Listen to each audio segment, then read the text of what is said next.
6:15, just off exit 22.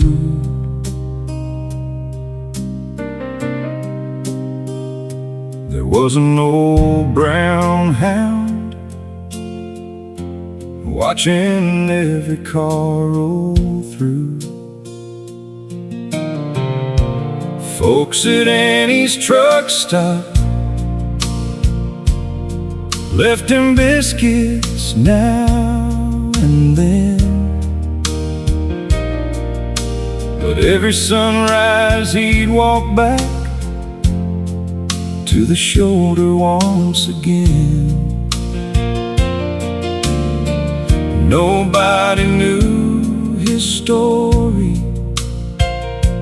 only that he never missed a day.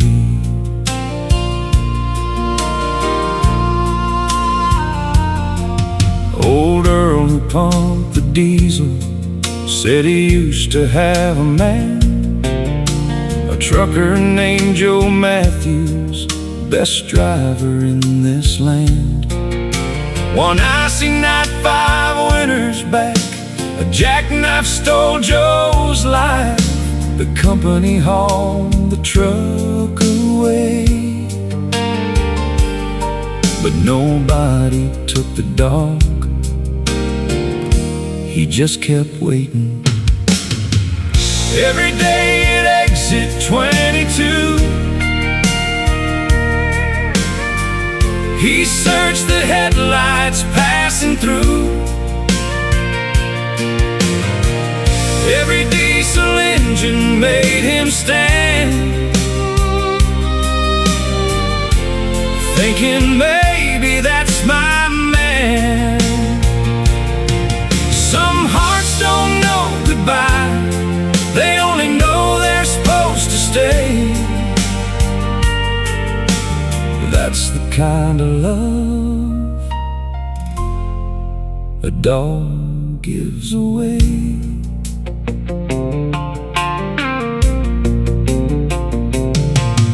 One cold November afternoon, the snow began to fall.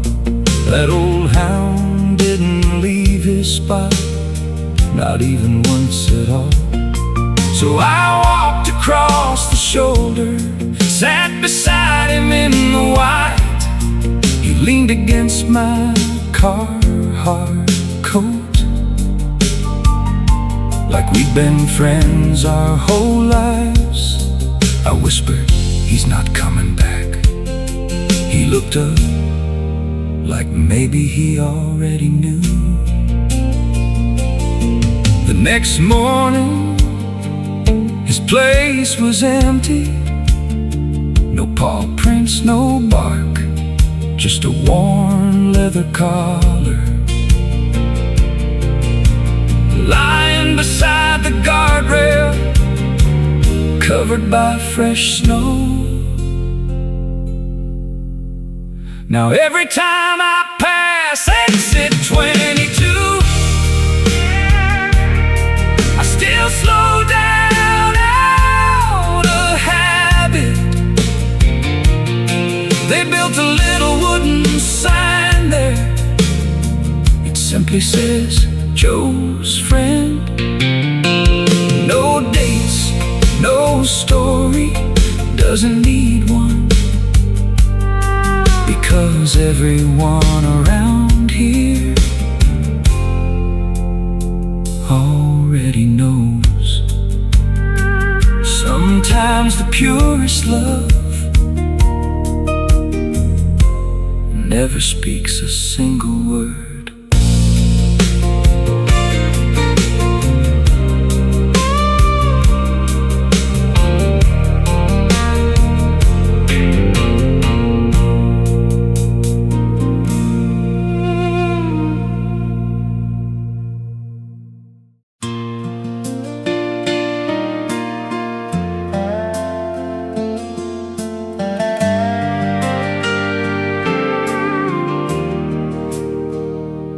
There's a wooden bench at mile 42 along an old Wyoming trail with a mountain view. It ain't on any map you'll find in a tourist stand. Just a place beside the pines where the wildflowers still dance. I first saw it one September after 14 hours on the road, hauling cattle through the bighorns with a heavy load. The sun was dropping low, painting gold across the sky, and carved into the back were words that caught my eye. If you're tired, sit a while.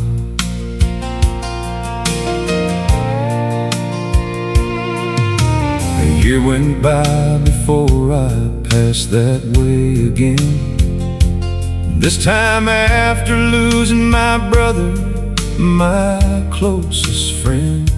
The world felt colder than the snow, building on the peaks, and grief had stolen every answer I was trying to seek. So I pulled over by that bench as evening settled in, found a notebook and a weatherproof box tucked underneath it then, filled with notes from strangers passing through the years, written in faded ink, stained by rain and tears. At the bench at mile 42, people leave pieces of the truth, a prayer, a memory, a goodbye, a reason to keep moving through the night.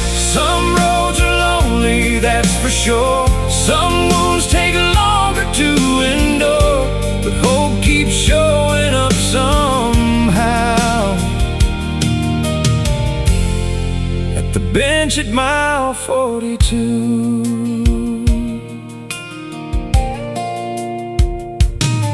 One note came from a trucker who beat cancer in the spring. Another from a young girl learning what forgiveness means. A widow wrote about her husband and the stars he loved to see, and every page somehow felt like it was speaking straight to me. I sat there till the moon rose high above the mountain line, reading stories from strangers who had survived their hardest times. And then I took my pen and wrote my brother's name inside. For the first time since he left, I didn't feel alone that night. At the bench at mile 42, people leave pieces of the truth, a prayer, a memory, a goodbye, a reason to keep moving through the night. Some roads are lonely, that's for sure. Some wounds take longer to endure, but hope keeps showing up somehow. At the bench at mile 42, nobody knows who built it there, or who first placed that notebook down. But sometimes the best things in this world appear without a sound. Not every hero wears a badge, not every gift has a name. Sometimes healing starts with strangers who've walked through the same pain. Now every fall I stop again and add another page with a pen, watching the sunset fade beyond the blue. And when life gets heavy, when the answers disappear, I remember all those voices that I found out there, and how simple was wooden bench, help carry people through. Yeah, hope still waits beside the pines. At the bench, had mile 42.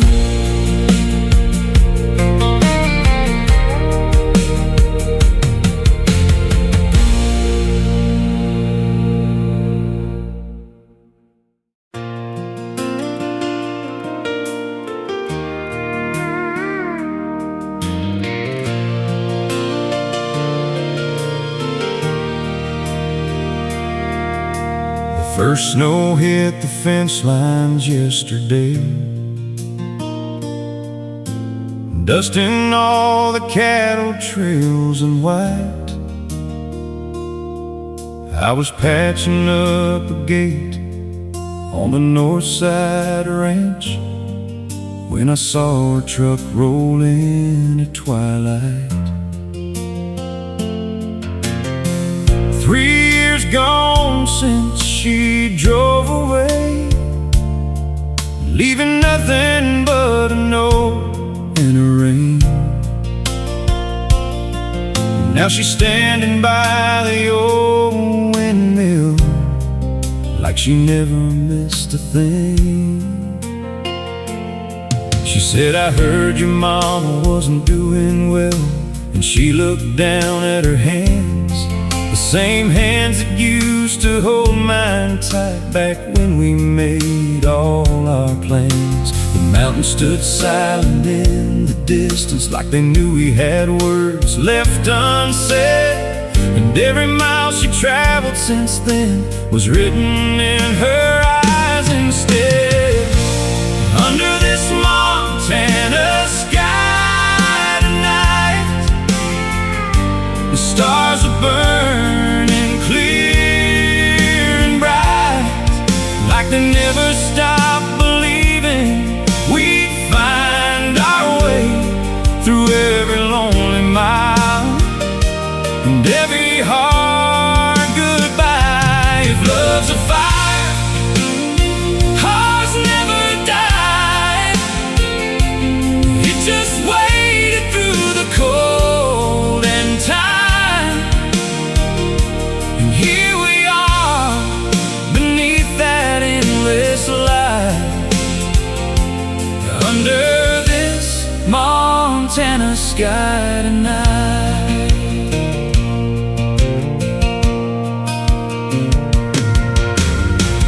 Mama smiled when she walked through the door,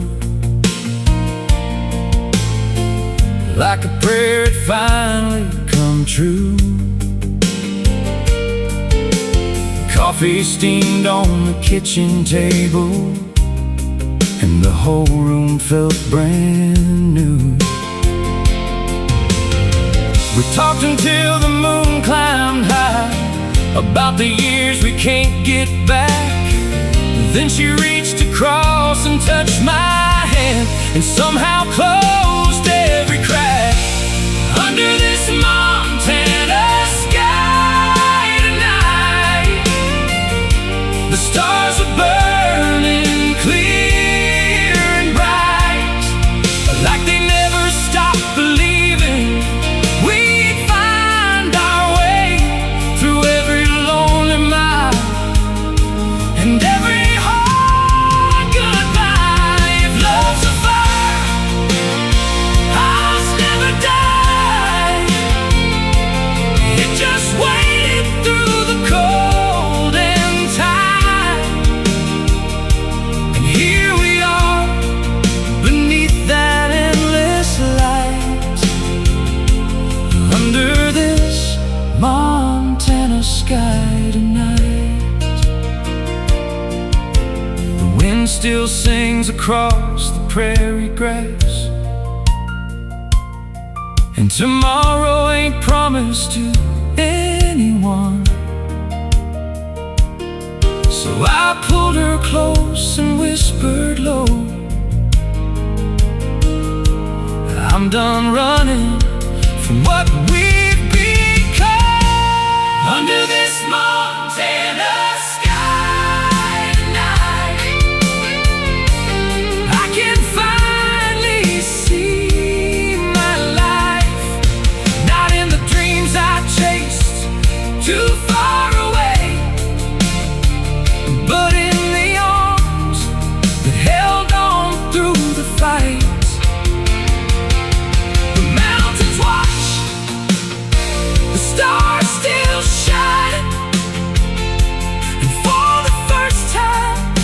future feels right. Yeah, forever starts right here tonight, under this Montana sky tonight.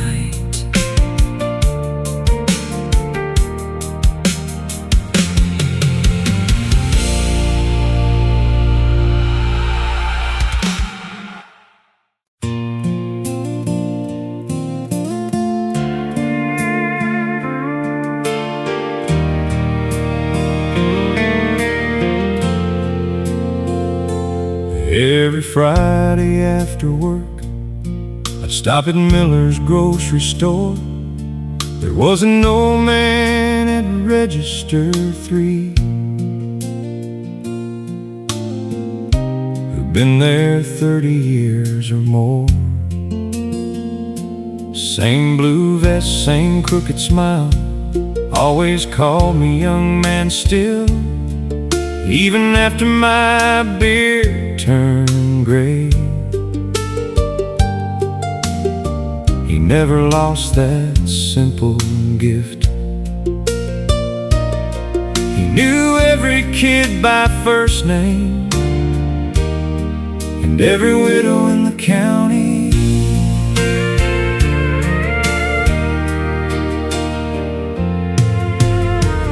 One December just before Christmas, a young mama stood in line.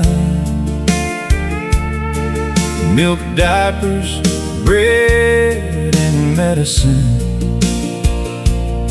Her card got declined 3 times. She whispered, "Put the toys back." Her little boy just looked away before anybody said a word.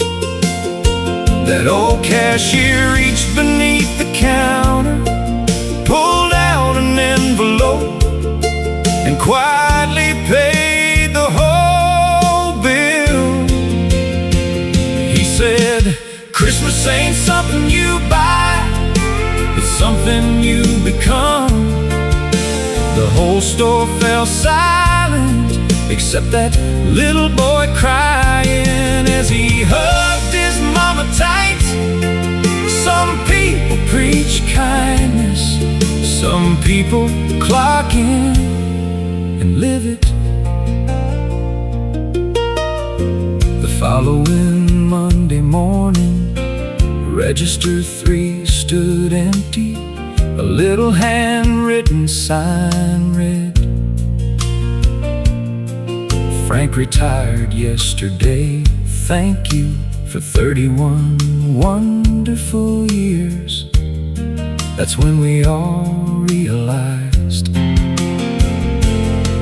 nobody had ever asked who had been filling that envelope every December. 3 weeks later, the new cashier found another envelope. Inside was $500 and one short note. "If somebody needs this, don't ask their name. Signed, Frank." Now every Christmas, there's still an envelope under Register 3. Nobody knows who puts money in it anymore, because the people Frank helped started helping too. Funny how generosity works. It never really ends, it just changes hands.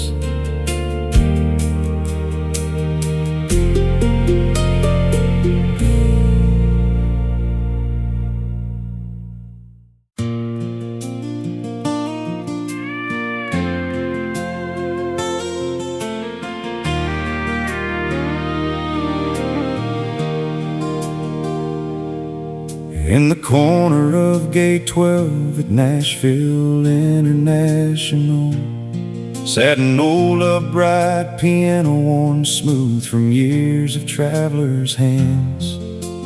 Businessmen, young dreamers, soldiers heading overseas would stop and play a song or two before disappearing with the breeze. Most folks walked right past it, chasing flights and deadlines fast, never knowing every scratch upon that wood belonged to someone's past. But every Tuesday just past noon, an old man took that seat and played melodies so beautiful the whole terminal grew still. Nobody knew his story much, except he wore a faded cap and carried a photograph folded in his jacket flap.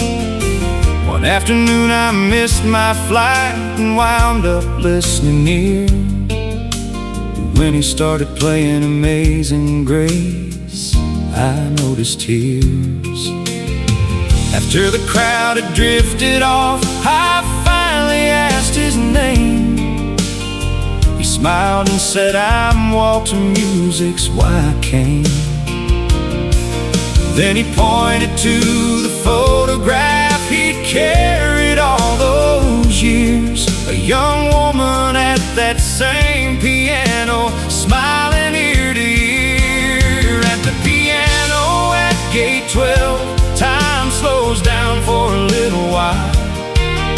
Strangers become stories, and sorrow learns to smile. Every note carries somebody, every chord recalls a name, and for a few sweet minutes, we're all travelers just the same.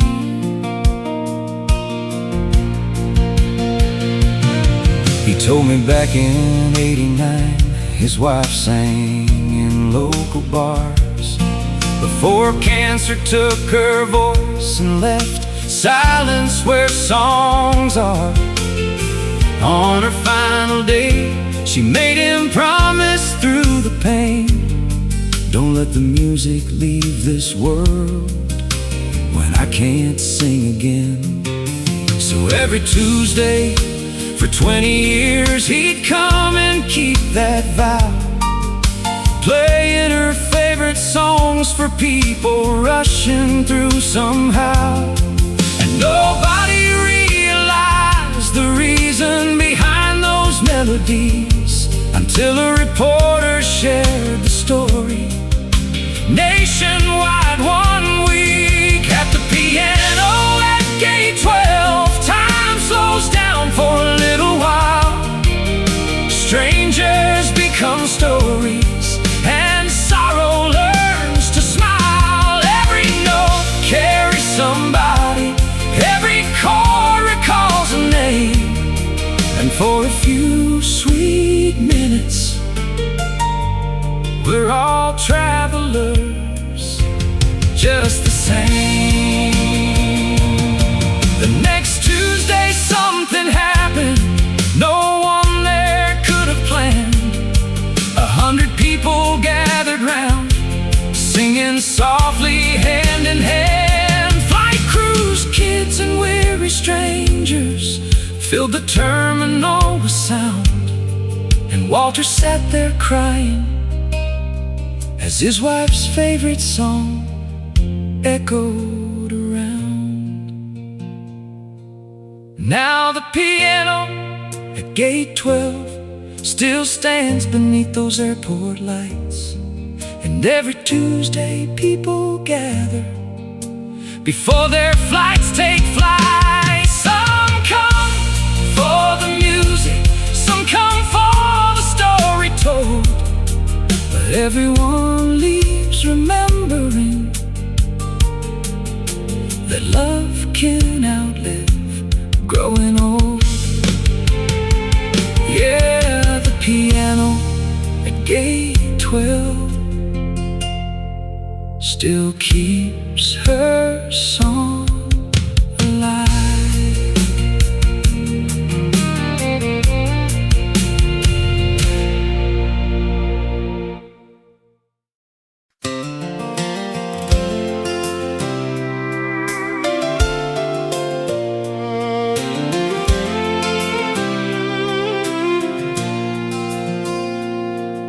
The scoreboard lights were flickering above the 50-yard line. October wind rolled through the stands on a cold Nebraska night. I sat alone on the top row where I used to hear them cheer. Now the bleachers felt a little bigger with every passing year. There was a time I wore that jersey with my number on the back. Thought Friday nights would last forever underneath those stadium lamps. But life moves faster than a fastball and stronger than your plans. One day you're chasing glory, next day you're shaking working hands. Now I punch the clock at sunrise at the grain mill by the tracks. Got 2 kids who wear my old cleats and a mortgage on my back. The mirror shows a little gray where the dark used to be, and the dreams I thought I'd lost are staring from the stands at me. My oldest boy ran onto the field wearing number 23. Same nervous smile I used to hide before the referee's whistle blew for me. Suddenly I understood what all those years were for. Some victories arrive much later than the ones you keep in score. Give me one more season of sunsets and small town lights. One more harvest moon hanging over Friday night. One more chance to stand beside the people I call mine. 'Cause the best things in this life don't last forever, they just borrow time. One more season of laughter around the kitchen table. One more season of faith when life gets unstable. Every year keeps teaching me what matters most to hold. You don't count your life in trophies, you count it in the souls.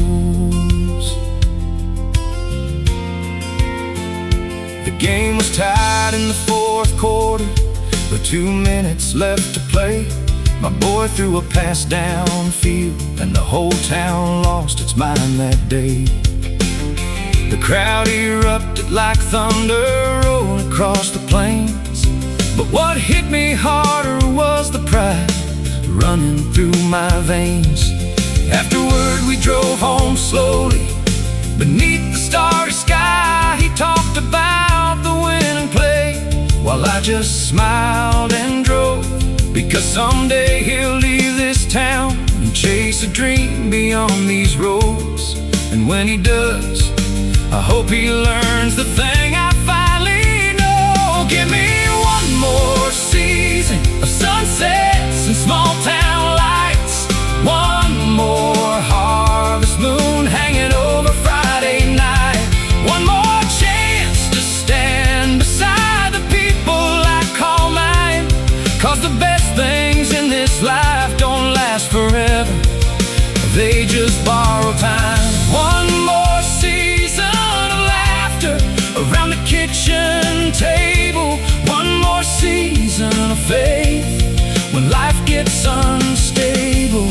Every year keeps teaching me what matters most to hold. You don't count your life in trophies, you count it in the souls.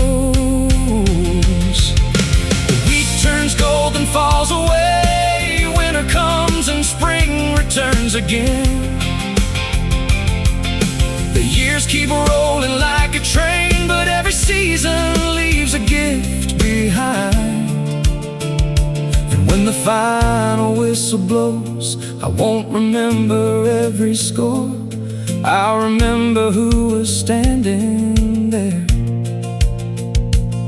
when I walk through every door. So give me one more season of ordinary days, one more sunrise shining through the window's dusty haze, one more Sunday church bell echoing through the air, one more chance to tell my family just how much I care, one more season of memories still waiting to be made, one more season watching children slowly find their way. And when the good Lord calls me home beyond these fields of gold, I'll thank Him for the seasons more than anything I own.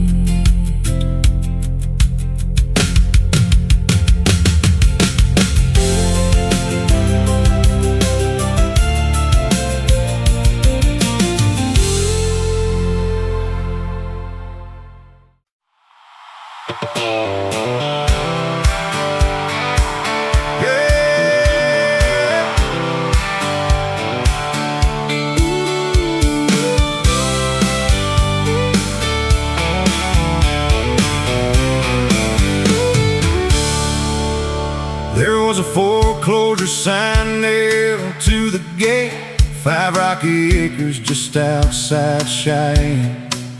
The barn leaned hard to the west wind, and the fences barely stood again. Everybody said, boy, don't buy that place, you'll spend your whole life chasing repairs. But I saw a porch where kids could laugh and a future hanging in the air. I worked double shifts through the winter months, loaded feed and fixed old rigs. Every paycheck stretched like barbed wire, trying to make enough for little things. My wife planted flowers by the mailbox, though the ground was stubborn clay. She'd smile and say, give it some time, good things grow that way. All we had was 5 acres and a dream, a little faith and a lot of gasoline. More hope than money, more grit than luck, and an old red tractor that wouldn't quit. Yeah, life wasn't easy, but it felt right, building something under those Wyoming skies. Sometimes a man gets richer than he seems, with 5 acres and a dream.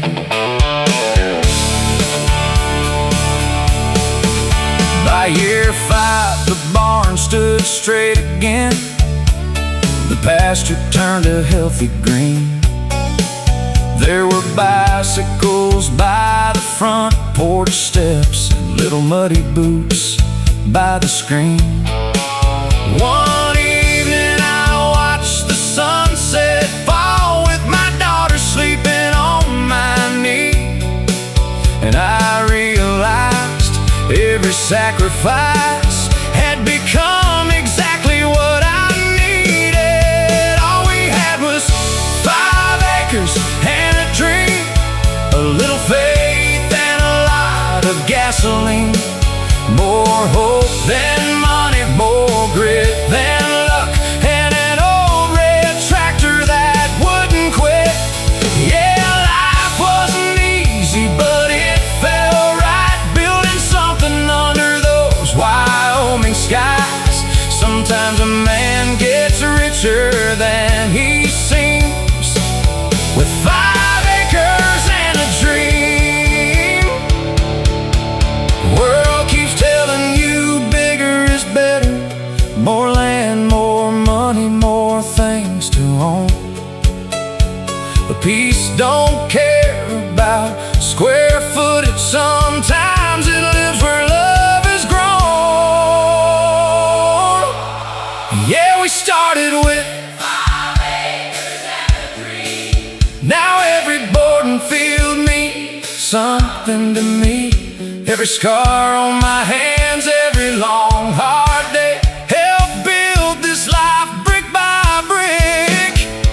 And when the stars come out above the plains and the porch light glows soft and clean, I thank the Lord for everything He gave me through 5 acres and a dream. Yeah, the best things I ever held in my hands were never things at all.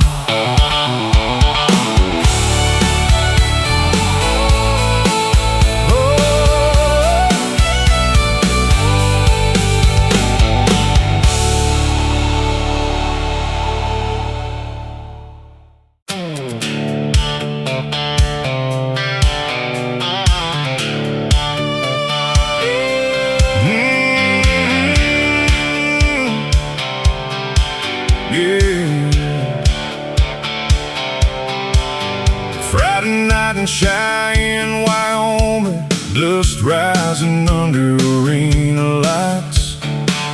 The whole town packed those metal bleachers, waiting on the ride of the night. I was 25 and full of fire, with a borrowed dream and a busted knee, holding on to one last season before life decided who I'd be.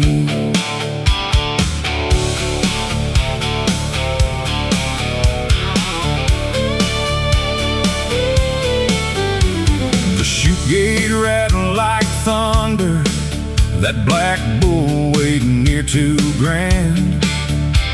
Folks called him Devil's Highway, nobody stayed on him long.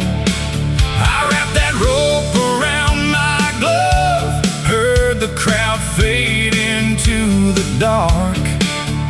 Funny how the loudest moments always start with a quiet heart.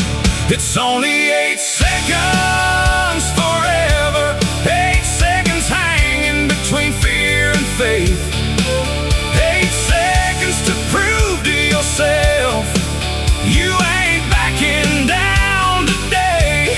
The world keeps telling you play it safe, but some dreams don't work that way.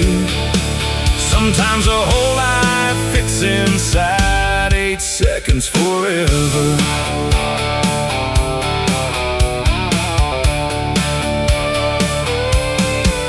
The gate flew open like a shotgun blast, and all hell broke loose below. That bull twisted left then right, trying hard to throw my soul. I felt my shoulder nearly give out, heard the buzzer cut through the air, and when my boots hit Wyoming dirt, I knew I'd left a piece of me there. It's only 8 seconds forever, 8 seconds hanging between fear and faith, 8 seconds to prove to yourself you ain't backing down today. The world keeps telling you play it safe, but some dreams don't work that way. Sometimes a whole life fits inside 8 seconds forever. I never won a gold buckle, never made the Hall of Fame, but I still see those lights every time I close my eyes. And honestly, I'd do it all again, 'cause some victories don't need trophies, just a story worth telling someday. It's only 8 seconds forever, but those seconds changed my life. Taught me courage ain't about winning, it's showing up and taking the ride. Now my son wears my old cowboy hat and dreams beneath the same big sky. And when he asks me what it means to live, I tell him find something worth risking for. 'Cause the best moments don't last forever, but forever can live in a moment.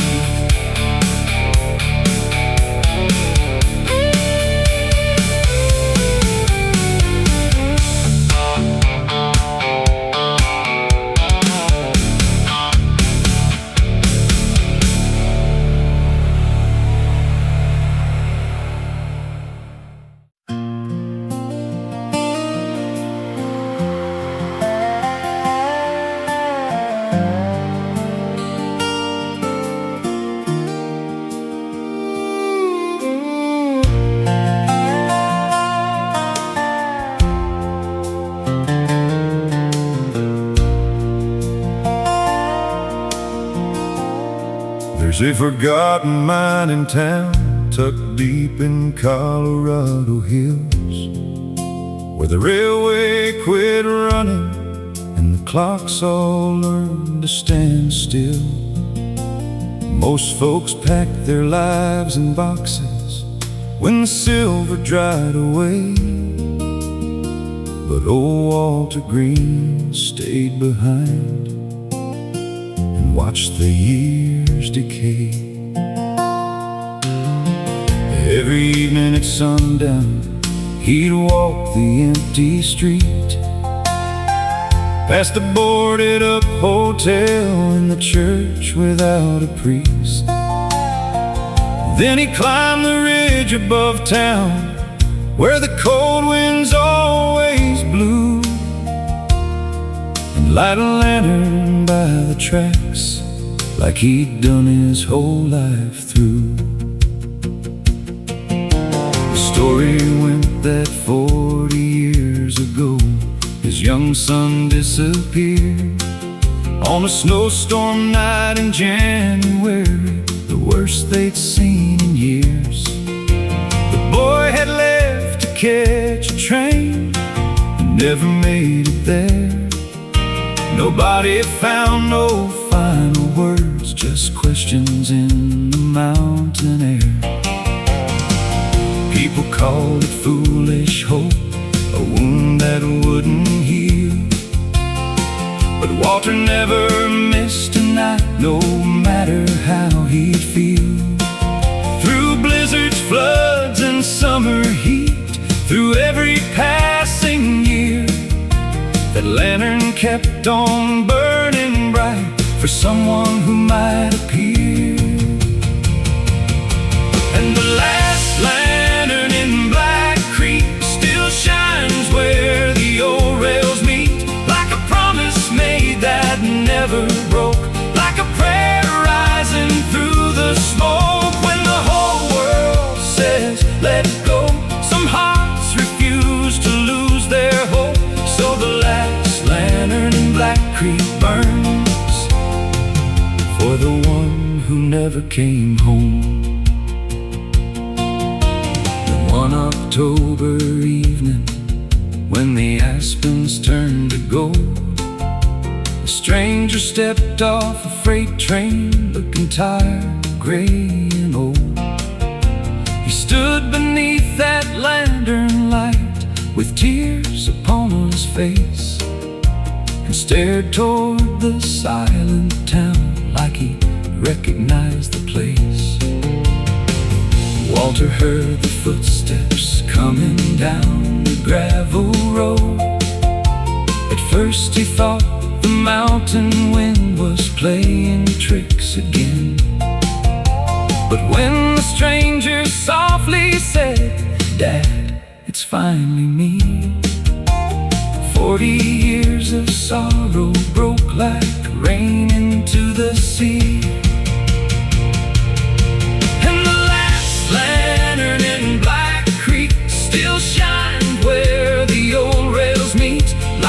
promise made that never broke, like a prayer rising through the smoke. When the whole world says let go, some hearts refuse to lose their hope, and the last lantern in Black Creek burned long enough to bring him home.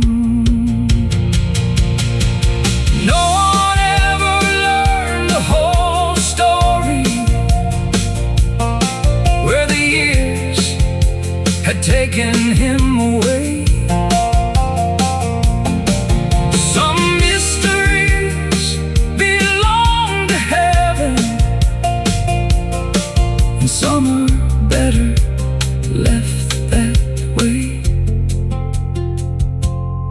But every soul in that old town still talks about that autumn night, when hope outlived the hands of time, and faith outshined the dark.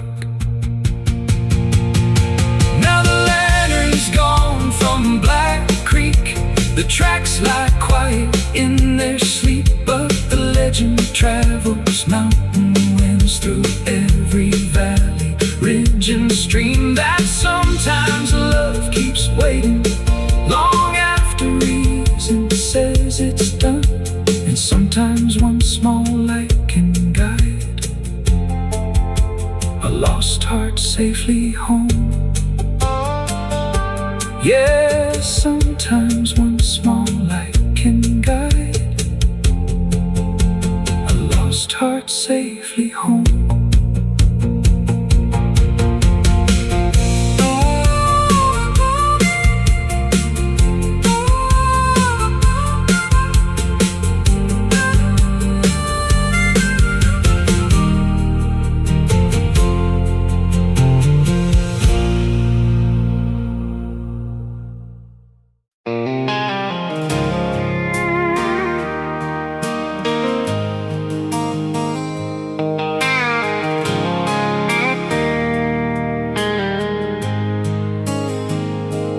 Pulled off Highway 287 just after dark, dust still hanging in the Texas air.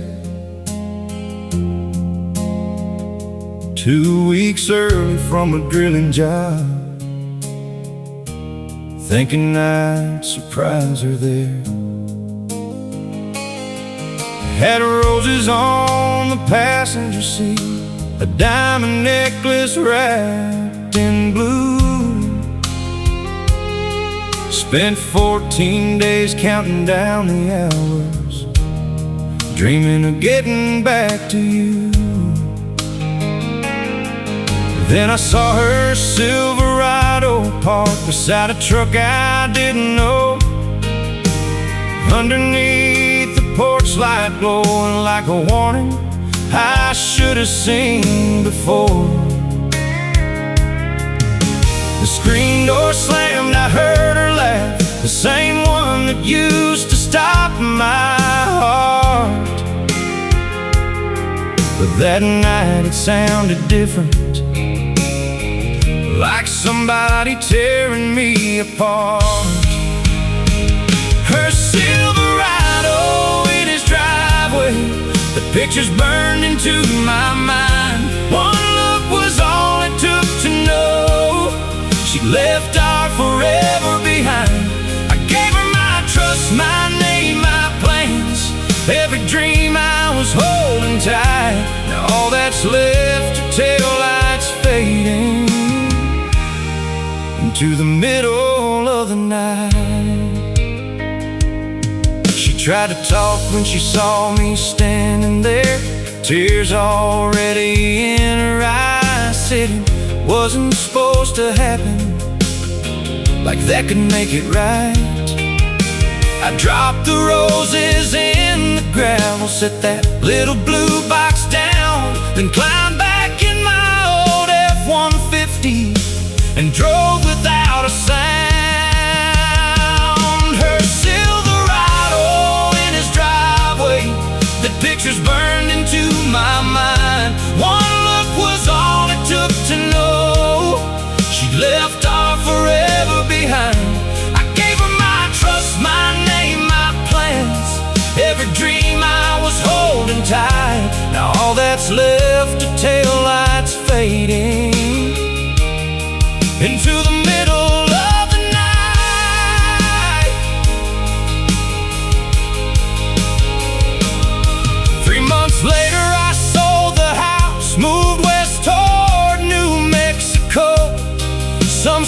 scars don't heal all at once. Some wounds leave lessons in your soul.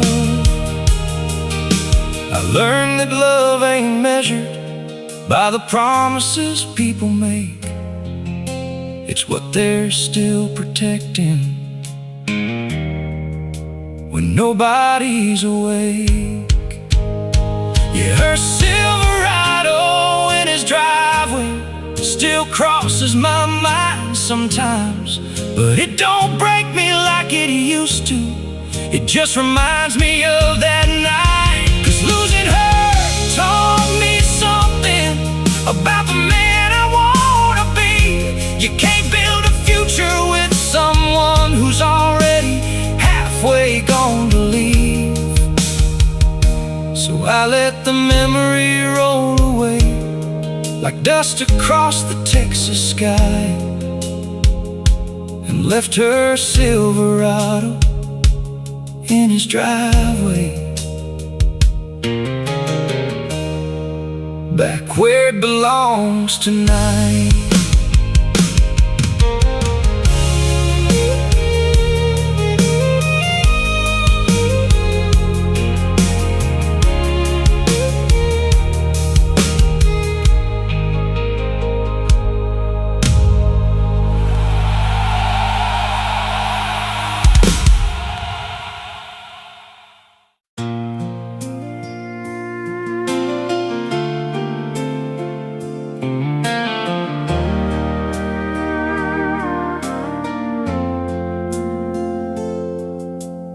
Mama always kept an old brown Bible on the table by the rocking chair. Its pages smelled like cedar wood, and 30 years of whispered prayers. Every Sunday she took a 20 between the Psalms and John. I'd ask her why she never spent it. She'd just smile and carry on.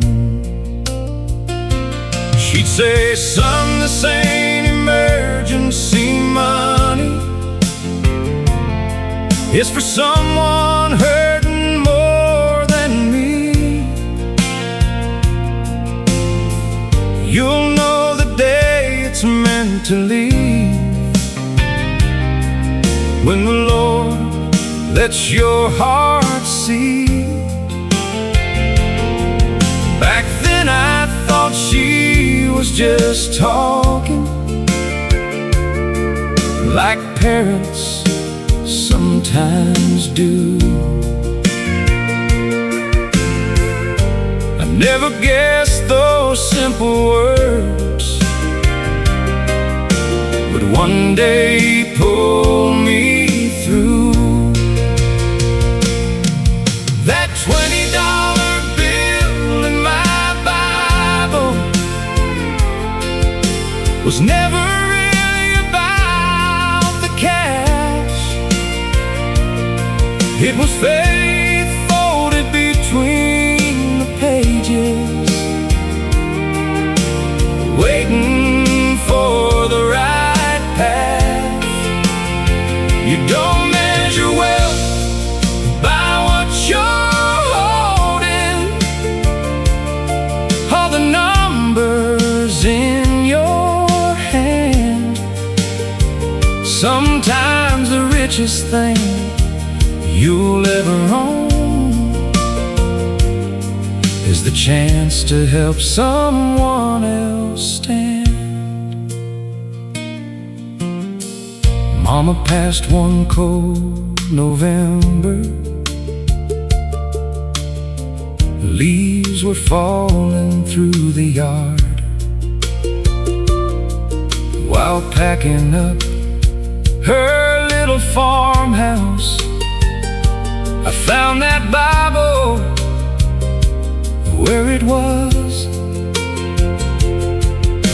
The 20 was still tucked inside it.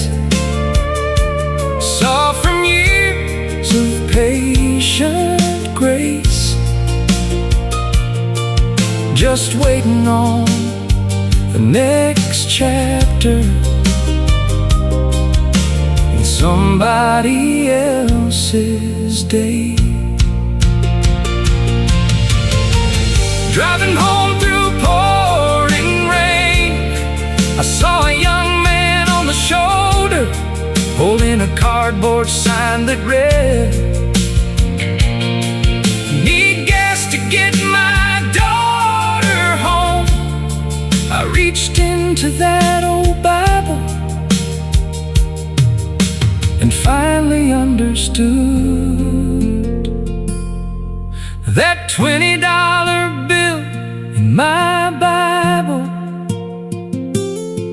bought more than gasoline. It bought a little girl one safe ride home, and tears nobody'd seen. Now every Sunday there's another one tucked between those worn out pages. 'Cause some inherit land or money. I inherited Amazing Grace. Yeah, Mama never spent that 20. She spent a lifetime teaching me when to.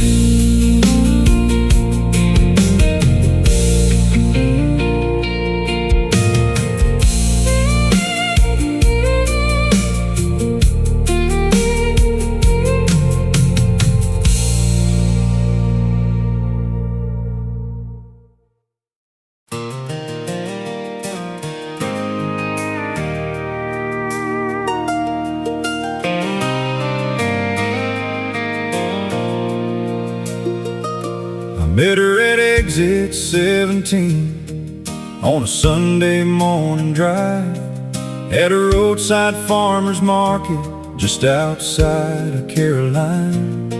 She was selling jars of honey from her granddad's old beef farm, with sunlight in her brown hair and wildflowers in her arms. I stopped to buy a mason jar and head on down the road, but we got to talking about the weather and the places we called home. An hour slipped away like dust drifting through the breeze, and somehow that little roadside stand felt like where I was meant to be.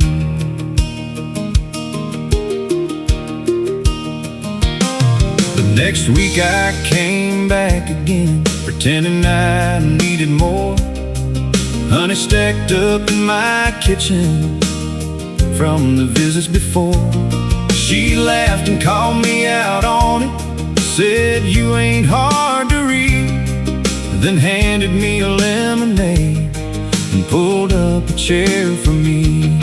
By August we were dancing at the county fair at night, beneath a string of colored bows, glowing soft and bright.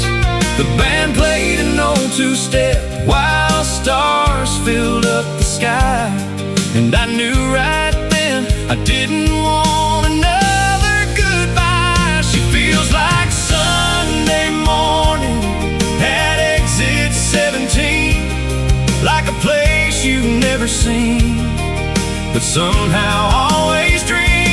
Like the first warm sun after a week of pouring rain, like finding your way home without knowing you were lost along the way. She ain't fireworks or a runaway train, she's the steady kind of love that stays, and every day with her still morning at exit 17. Now there's a porch swing by the farmhouse where we watch the evening fade, and a little girl who runs around the yard chasing butterflies all day. The honey stand still opens every weekend in the spring, and folks still stop to buy a jar and hear the old bees sing. Sometimes I'll catch her smiling when she thinks I'm not aware, and I swear she's just as beautiful as that first morning there. Funny how a simple stop can change a whole life's course, like turning down a road you almost passed before. She feels like Sunday morning at exit 17, like a place you've never seen, but somehow always dreamed, like the first warm sun after a week of pouring rain, like finding your way home without knowing you were lost along the way. And she ain't fireworks or a runaway train, she's the steady kind of love that stays, and every day with her still feels like Sunday morning at exit 17. People talk about forever like it's some impossible thing, but forever's just 1,000 little moments in between. A cup of coffee on the porch, her hand reaching for mine, the ordinary things that make a life shine.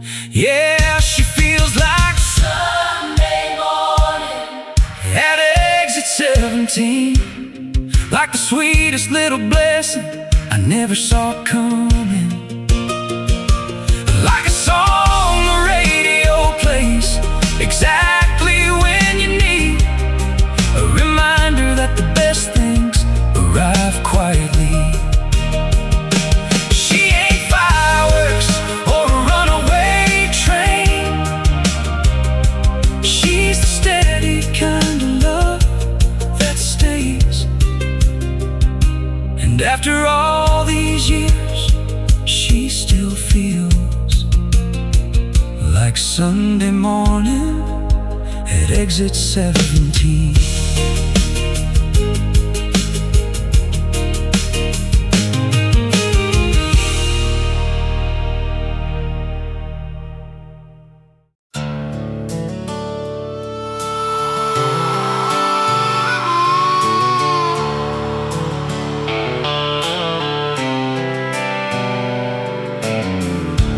Every night around 11,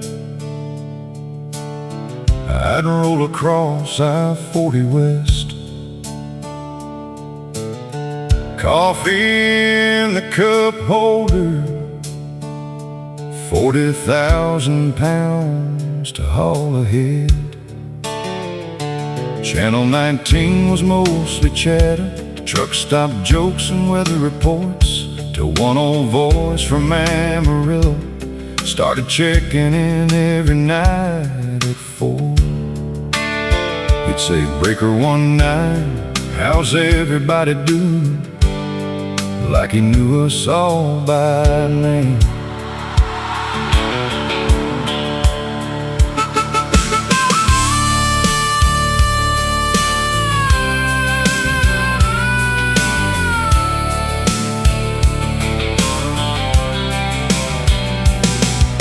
They called him Old Coyote, nobody knew where he lived. He'd warn about black ice in Kansas, or where the highway started to drift. When somebody broke down after midnight, he was always first to call. Didn't matter who you were, he answered every call. He'd finish every conversation with "Keep the shiny side up, boys." on Channel 19. Got a whole lot of us back home through blizzards, floods, and desert nights. None of us drove alone. You never saw his face, never shook his hand, but somewhere in that radio static was the best man in the land.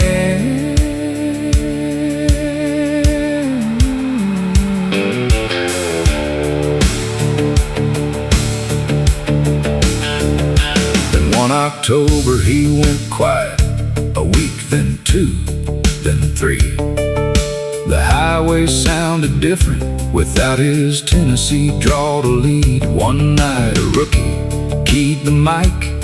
Anybody heard old Coyote? Nothing. Then a woman answered softly, "This is Linda. He passed away last Monday." She said he loved every one of y'all, even the ones he never met. He said the highway was too lonely to let anybody drive it by themselves. Nobody talked for nearly a mile. Now every night around 11, someone checks in on Channel 19. Breaker 19, how's everybody doing tonight? And before signing off, every driver says, keep the shiny side up. And not because it's just a saying, because it's how we remember him. Yeah, some men never become famous, they just become family to thousands of strangers.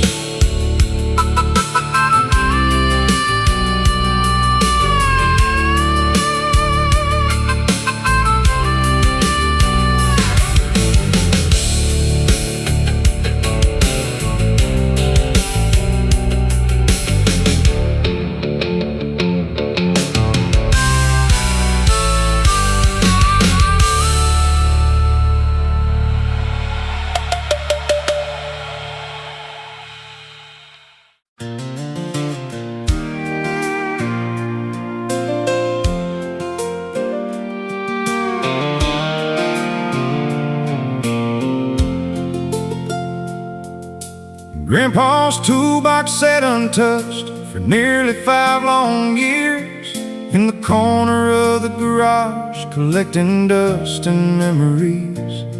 Rusty wrenches, bent up nails, receipts from '72, and 100 little pieces of a life nobody knew. One Saturday in early spring, I finally opened it, just looking for a socket set to fix a fancy bed. But underneath the bottom tray, folded tight and worn, was a hand-drawn map on yellow paper, weathered, stained, and torn.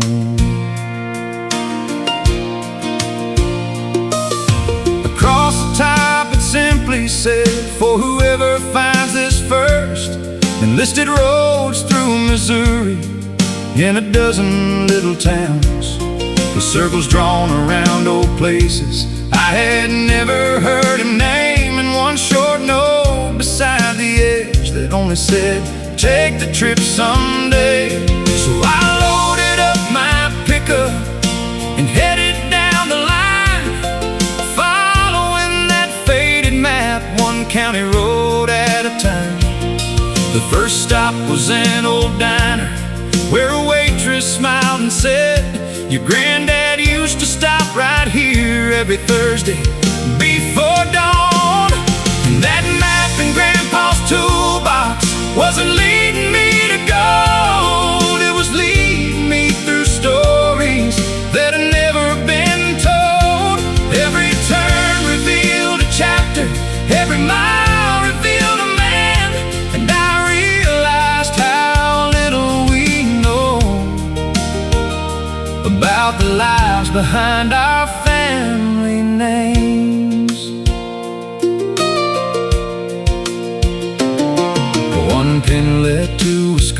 house where he fixed the furnace free.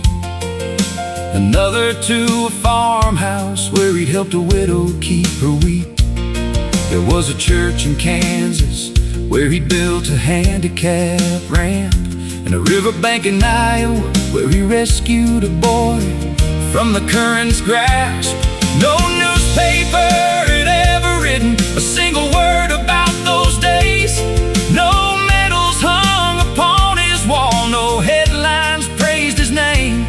But town after town I met folks whose lives he'd quietly changed, and each story painted someone bigger than I ever known. Yeah, that map in Grandpa's toolbox wasn't leading me to gold, it was leading me through kindness he never stopped to show.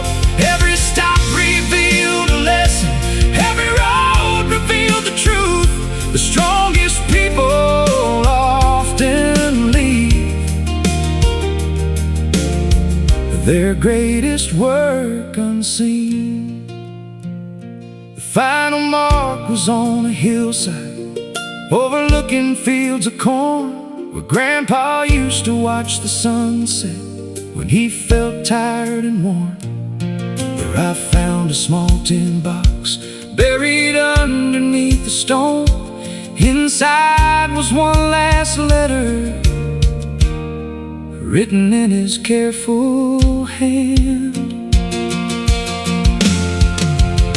It said, if you're reading this, remember, life ain't measured by what you own. It's measured by the people smiling because you helped them carry on. And if you ever feel forgotten or wonder what your life is worth, leave this world a little better than the day you found it first. Now that map hangs in my hallway where I see it every day, and whenever I get lost, it still shows me the way.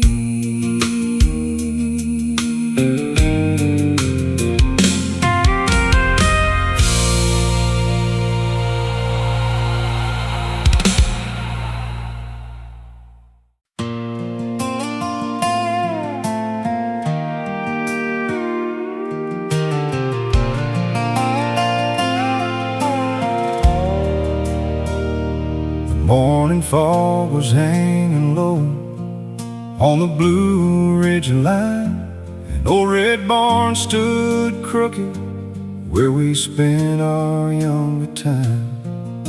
I rode through town on Highway 221, past the diner by the courthouse where my story had begun.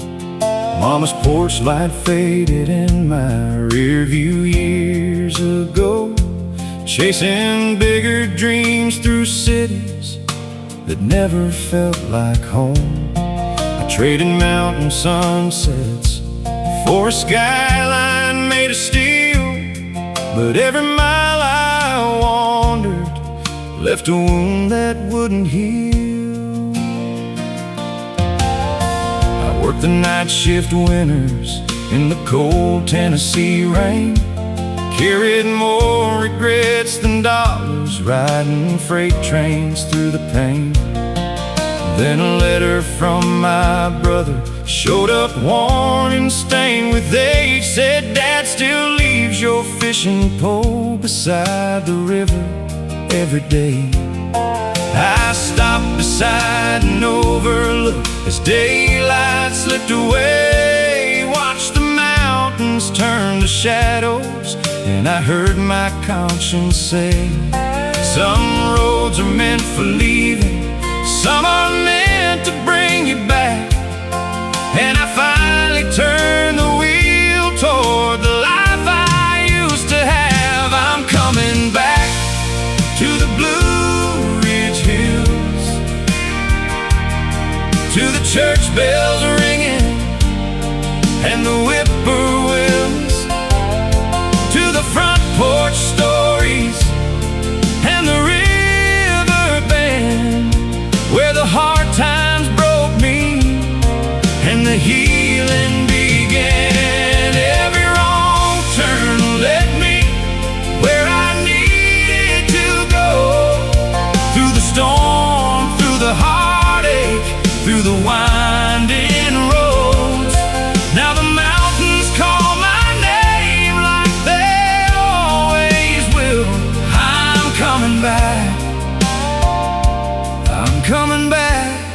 to the Blue Ridge Hills.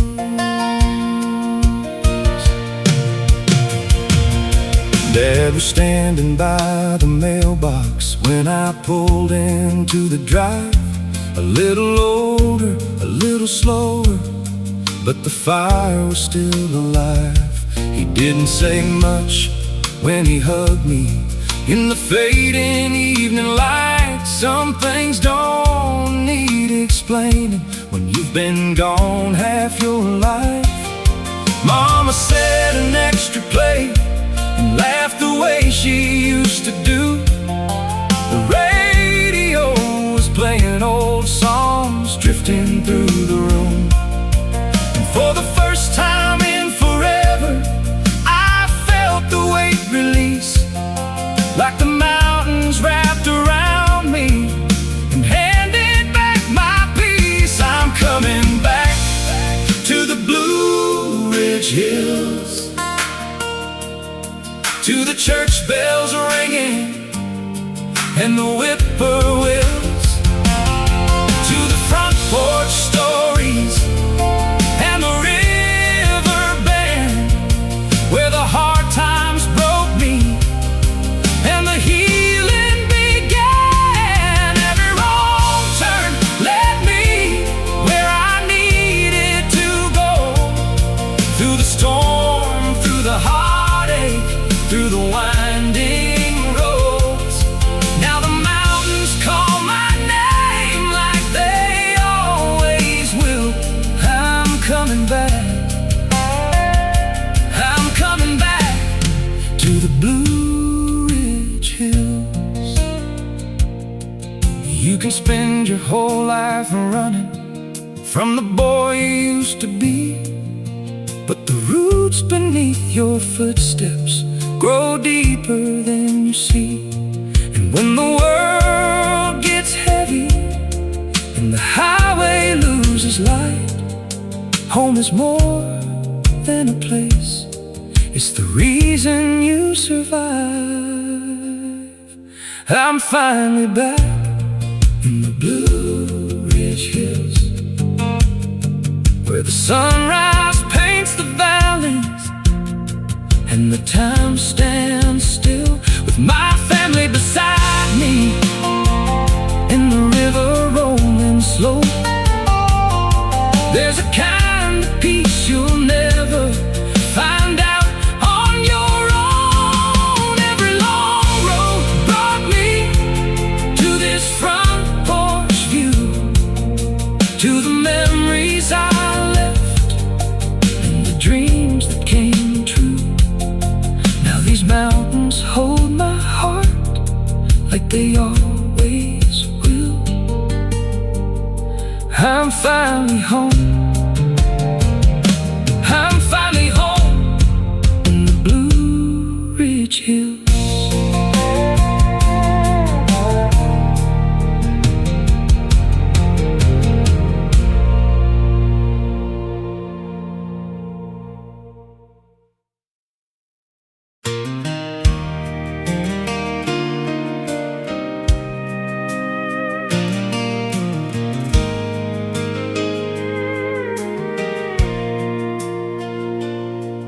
I was 23 and reckless, working shrimp boats off the coast.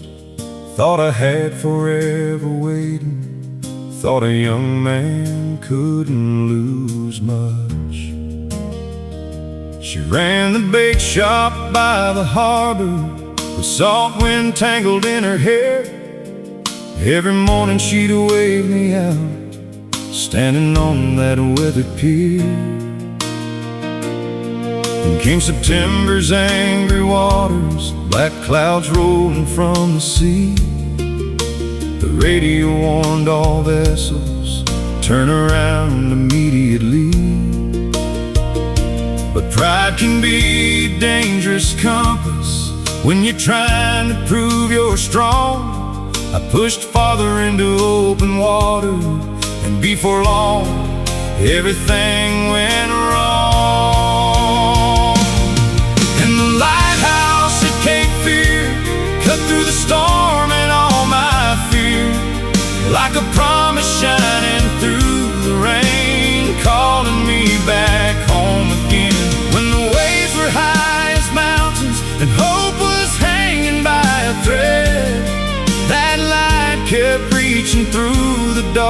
darkness till it led me back instead.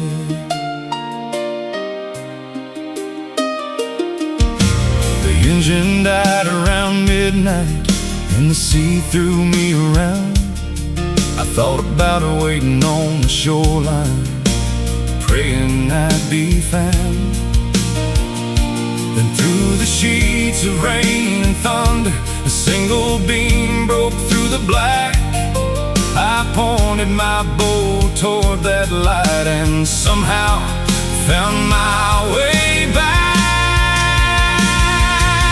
And the lighthouse at Cape Fear cut through the storm and all my fear, like a promise shining through the rain, calling me back home again. When the waves were high as mountains and hope was hanging by a thread, that light kept reaching through the darkness till it led me back instead.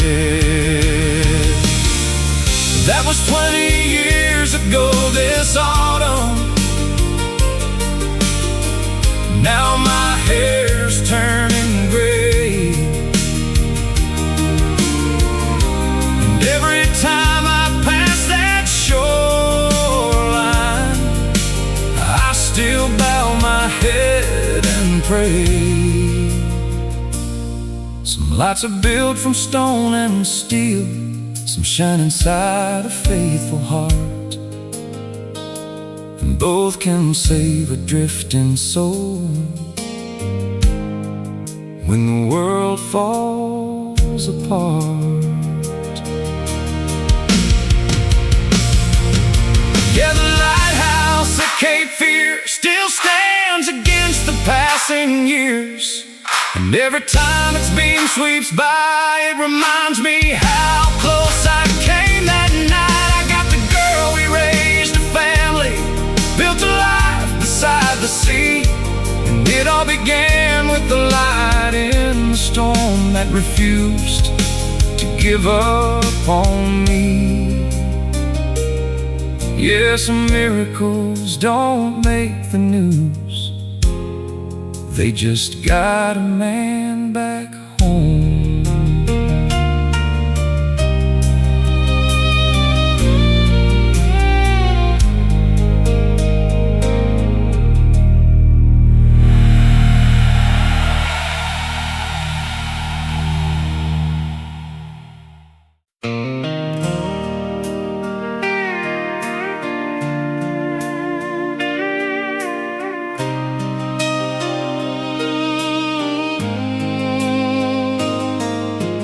Radio crackled just past midnight on Route 84 through New Mexico.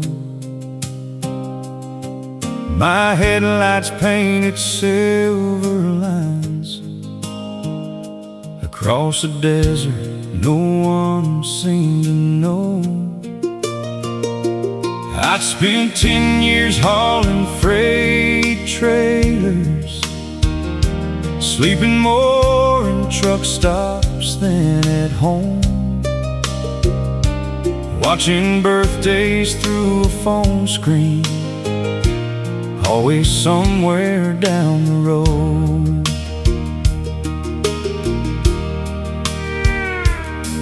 That night a song came through the static, one my little daughter used to sing back when she was 5 years old, and thought I could do anything. I pulled over by an old gas station under a buzzing neon light, and for the first time in forever I sat alone and cried. That radio on Route 84 hit me harder than ever before, made me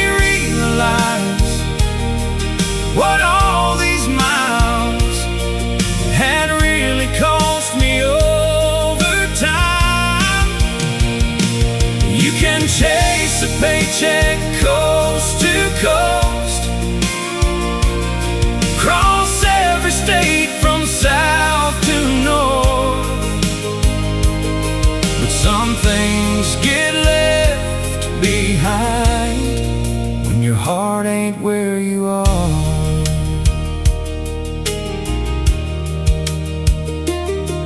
By sunrise I was heading east toward Oklahoma and home again,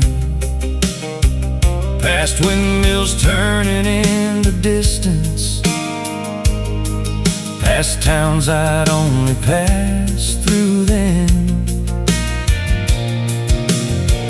When I pulled into our gravel driveway, my daughter ran out through the yard. She was nearly 16 by that summer, and suddenly I saw how much I'd missed. That radio on Route 84 hit me harder than ever before. Made me realize what all these miles had really cost me over time. You can chase a paycheck coast to coast, cross every state from south to north, but some things get left behind when your heart ain't where you are. Now I still drive, but not for weeks on end. Got a local route close to town. Sometimes success looks a whole lot different than the dreams you started out with. Yeah, that radio on Route 84 changed what I was living for, turned a lonely highway into a sign, pointing me back to my life. Now every night when I pull in the drive and see the porch light shining warm, I thank God for one old country song and a radio on Route 84. Yeah, some roads take you far away just to show you where you belong.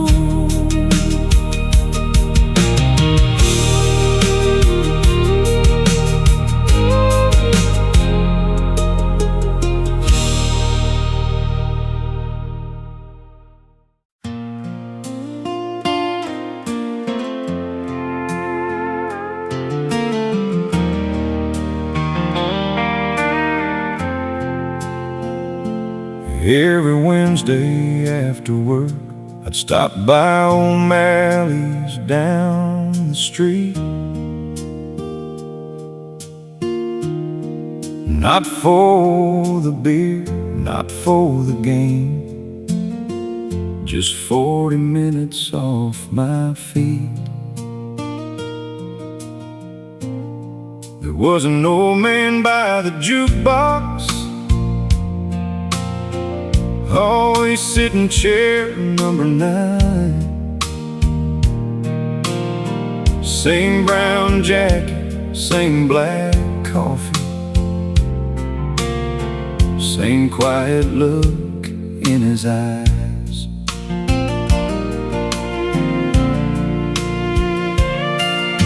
We talked about the weather mostly, baseball, fishing, county fairs. Never once about the silver band he still wore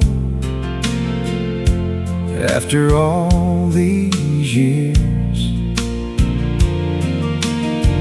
One December he missed missed a Wednesday. Then another came and went. The waitress looked toward his empty chair and quietly said, his wife still comes every Friday. She can't bring herself to stop. That old jacket on chair number 9 still hangs there every Friday night. She drapes it over the back like always, then orders 2 slices of pie. Some people think she's holding on. Some whisper she should let him go. But love don't answer to the calendar. It only answers to the soul. One snowy evening she waved me over, said, would you mind sitting here? She pushed his coffee across the table and then smiled through quiet tears. She told me how they met in '68 at a county dance in June. He promised every Friday night, I'll always save this seat for you. Now that jacket on chair number 9 means more than leather, thread, and time. It's every promise someone kept long after goodbye.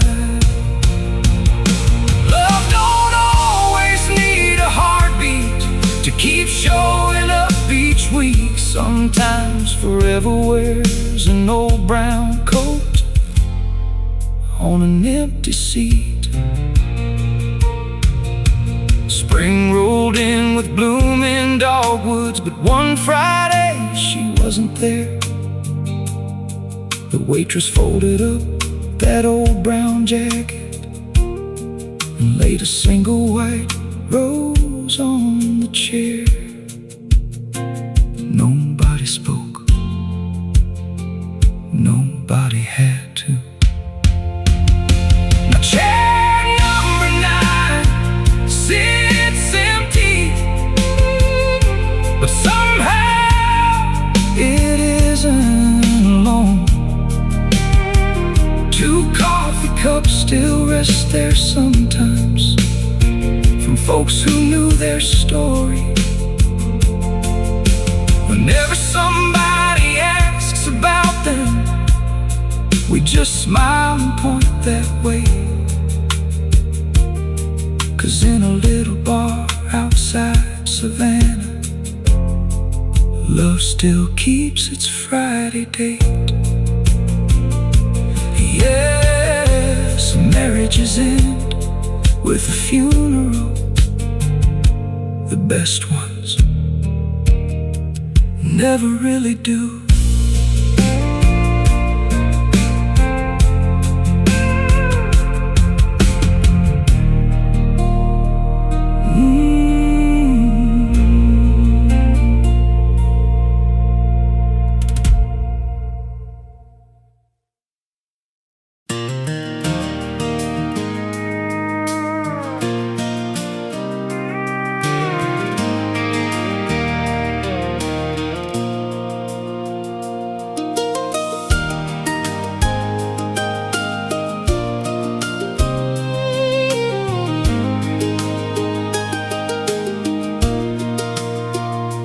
Main Street, Tennessee, late July heat. I was fixing up a Chevy across from Maple Street when I looked up from the engine and caught a glimpse inside. a little bridal shop with lace hanging in the light. There she stood by the window with a tape measure in hand, pinning up a wedding gown, humming with the radio band. A strand of hair kept falling, she kept brushing it away, and somehow that simple moment stole my breath that day. For weeks I'd find excuses just to walk that side of town. Need a coffee, need some nails, anything to come around. She'd wave through the glass and smile every time we met, the kind that makes a man believe in things he ain't believed in yet. Then one Friday after closing, as the sun was sinking low, I finally crossed the street instead of letting another chance go. We talked until the courthouse clock struck 10:30, and before I drove away, I knew I'd see her again. She was a dress in the window, the answer I never knew I needed, like a light shining soft through the evening glow. When my heart had nearly quit believing, she didn't crash into my life like a storm rolling through. She came slow like a summer sunset, painting everything new. And every road I traveled led me somehow to the dress in the window,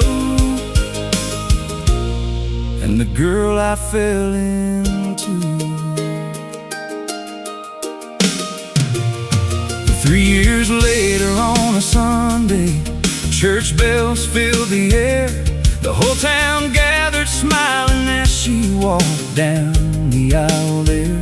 And hanging in the front display where I first saw her stand was the very dress she'd stitched herself with her own 2 hands. I watched her coming toward me through the tears in her eyes, and every prayer I'd whispered finally felt alive. Funny how forever started with a glance across the street, and a man too shy to walk over and speak. She was the dress in the window, the answer I never knew I needed, like a light shining soft through the evening glow. When my heart had nearly quit believing, she didn't crash into my life like a storm rolling through. She came slow like a summer sunset, painting everything new. And every road I traveled led me somehow to the dress in the window, and the girl I fell into. Now there's a little girl sleeping upstairs tonight, with her mama's green eyes and her smile so bright. And sometimes when I lock up the garage after dark, I still look across Main Street and thank God where it all started. Yeah, she was the dress in the window, a simple moment nobody else would have seen. But some of the greatest love stories begin in places ordinary as can be. Now that old shop still glows every evening downtown, and every time her laughter drifts around, I'm reminded that forever sometimes starts with a view of a dress in the window,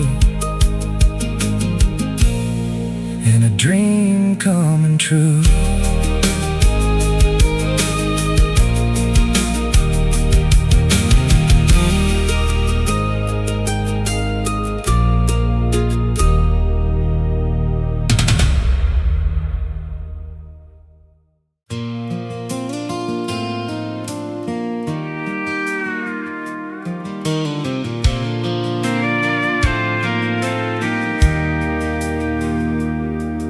On Cedar Street in Arkansas stood a little yellow house where Miss Ruth sat every evening when the sun was going down. She'd stitch this beside the front porch swing with a basket at her feet, adding patches to a quilt nobody had ever seen complete. Some came from a soldier's jacket, some from a baby dress, some from church choir robes worn on Sundays at their best.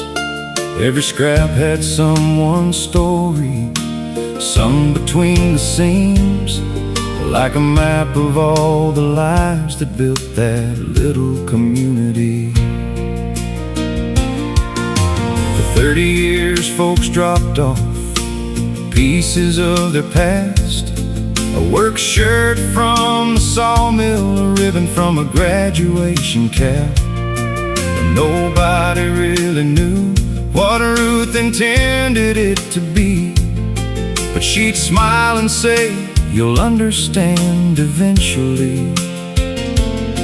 Then one April night a fire swept through downtown fast, the feed store, bank and barber shop, and disappeared in ash. The town hall burned to the foundation, records lost in smoke, and with them went a century of stories people hoped they'd always hold. That's when she brought out the quilt on Cedar Street, spread it wide for everyone to see. Every patch of name, every thread of memory, every color telling where we'd been. When the photographs were gone, when the old records disappeared, that quilt became the history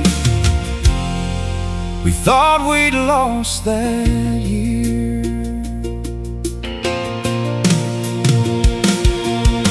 The mayor stood there speechless as she laid it on the floor. More than 2,000 pieces stitched from door to door. Children found their grandparents, old friends found younger days, entire generations hidden in the fabric she'd saved. There was a square from the first schoolhouse built in 1932, a piece from a wedding tablecloth everybody knew. And when folks saw their stories there, something changed inside. They realized the town ain't buildings, it's the people tied together through time. That's what lived inside the quilt on Cedar Street. Every laugh and every defeat, every harvest, every storm, every dream, woven into something bigger than a single memory. When the photographs were gone, when the old records disappeared, that quilt became the history we thought we lost that year. Miss Ruth passed away that winter at 94 years old. But before she left, she wrote a note, folded careful in the quilt's old folds. It said, "The strongest threads are people, the cloth is only cloth. Take care of one another, and you'll never truly be lost." Now the quilt hangs in a museum built where the old town hall once stood, and school kids stop and stare a while, like every generation should. They see more than scraps of fabric, more than colors stitched with care. They see the heart of a small town story still hanging there. Yeah, the quilt on Cedar Street still holds us all together.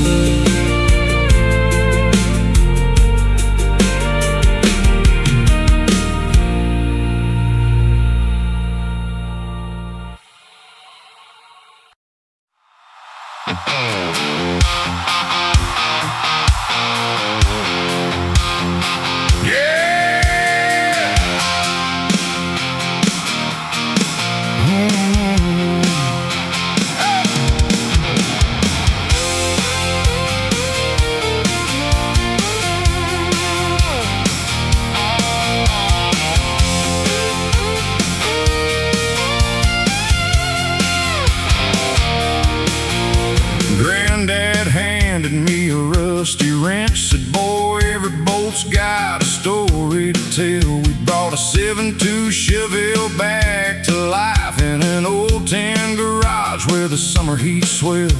By 16 I could shift by sound, didn't need no tax to know if that small block started talking. I let that old girl go.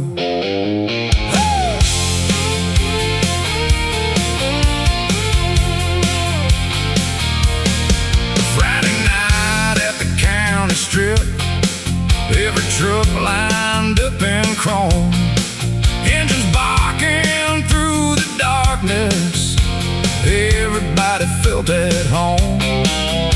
She climbed in wearing blue jeans with my lucky cat pulled low, said, don't you dare let me out till we leave these bars and smoke. Yeah, I was raised on horsepower, raised on gasoline, raised where every back road became a memory. Turn it up, let the tires sing, feel that V8 come alive. Some folks chase the money, we chase Friday nights.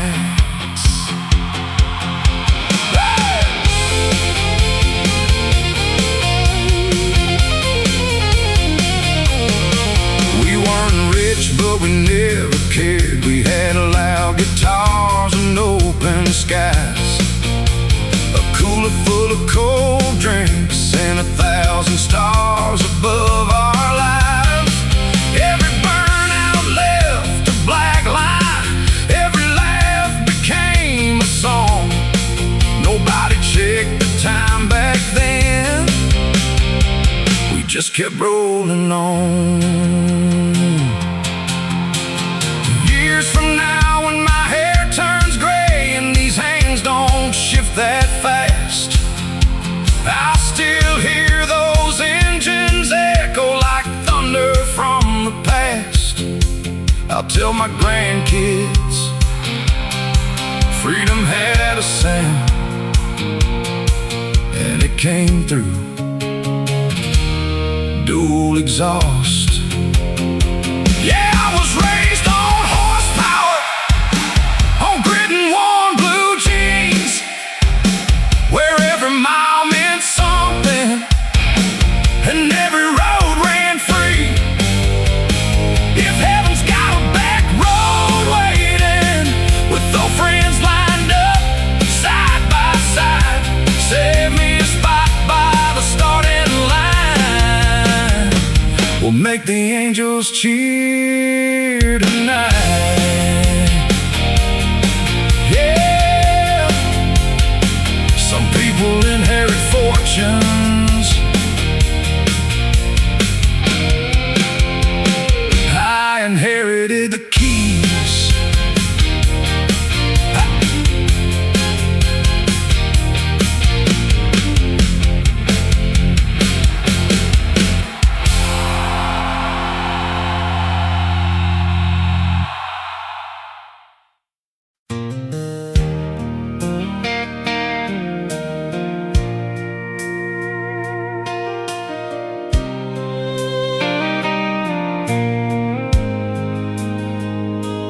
There's a faded blue suit on the clothesline today.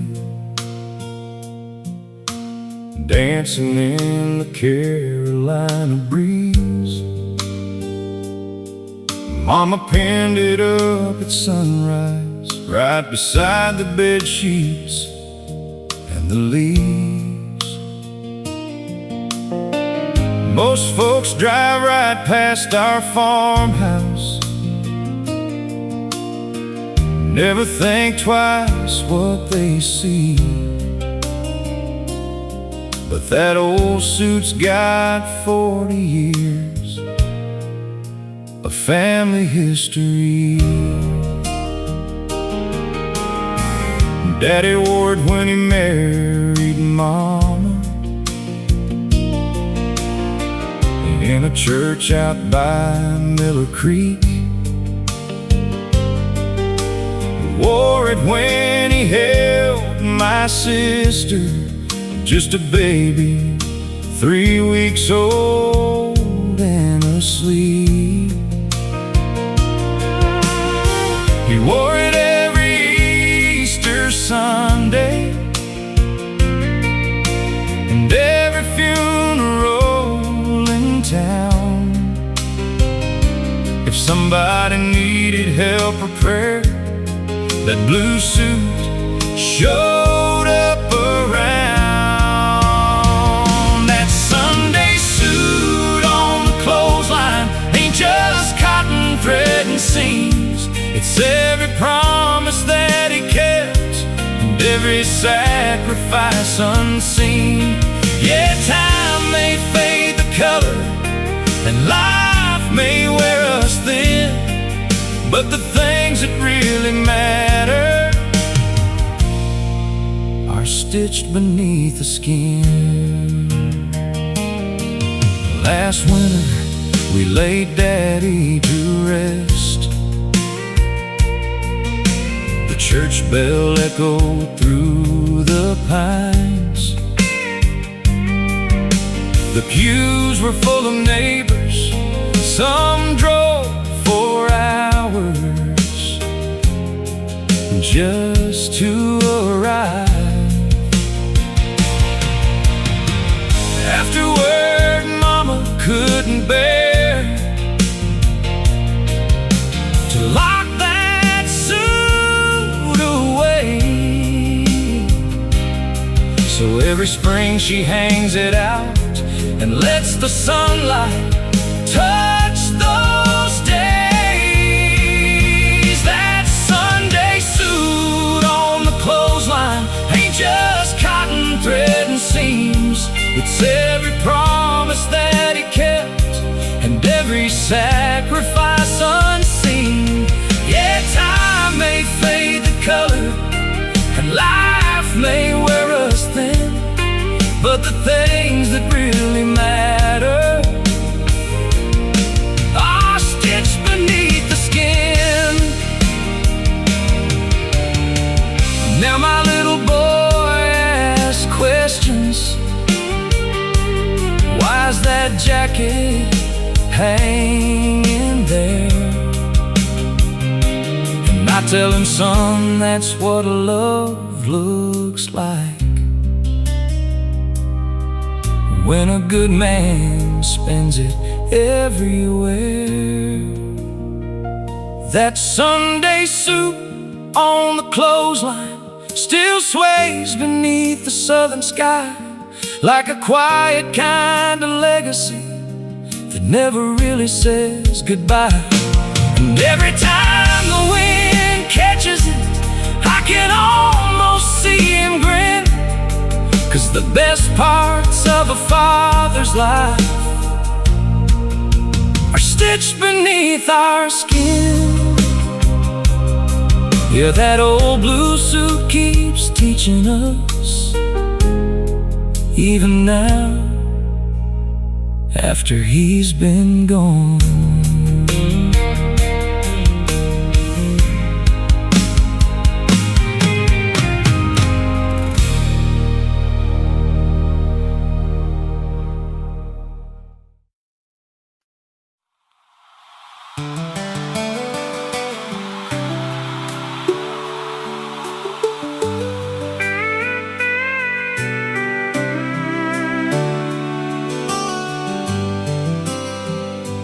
On a gravel road in northern Montana, where the winters cut like glass, there stood a one-room general store that somehow still managed to last. The sign was faded, the floorboards grown, the coffee pot stayed warm, and folks stopped in for more than feed whenever there was a storm.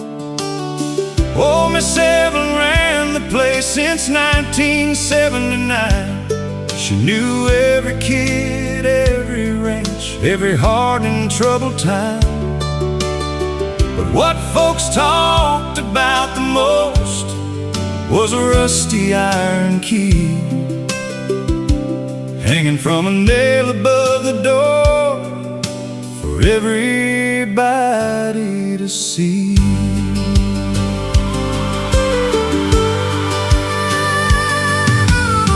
Nobody locked their houses much back when the town was young, but times changed like the weather, and trust grew harder to come by.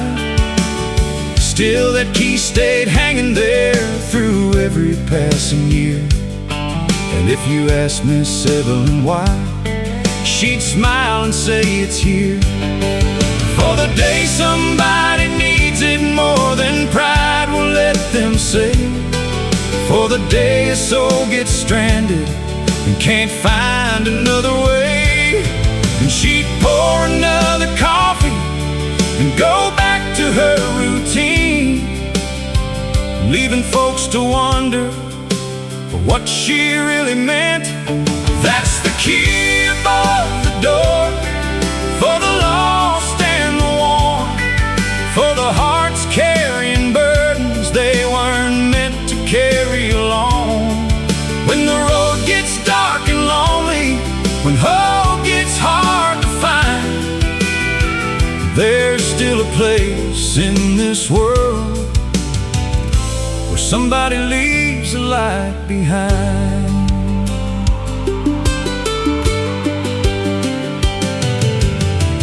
Then came the blizzard of '08, worst anybody knew. White walls of snow swallowed fences, trucks, and every familiar view. A ranch hand named Miguel got caught 30 miles from town. His engine quit, his radio died, and the temperature kept dropping down. By pure luck he found the store near midnight in the storm. The windows dark, the streets deserted, not another soul around. But there beside the entrance, hanging where it always had been, was that rusty iron key and a note tucked underneath.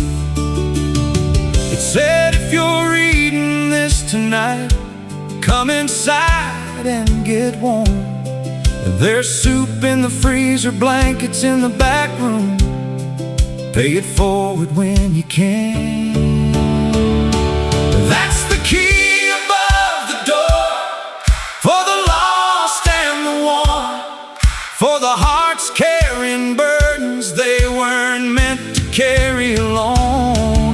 When the road gets dark and lonely, when hope gets hard to find, there's still a place in this world where somebody leaves a light behind.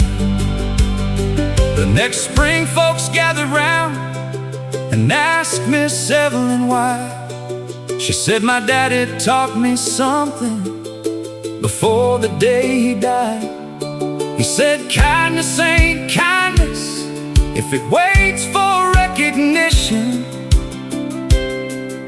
The best things people do are usually done unseen. Now the key above the door still hangs where it hung before, and travelers tell stories about what that little town stands for. Not the mountains or the cattle, not the rivers running wide, but the simple faith that somebody will help you through the night.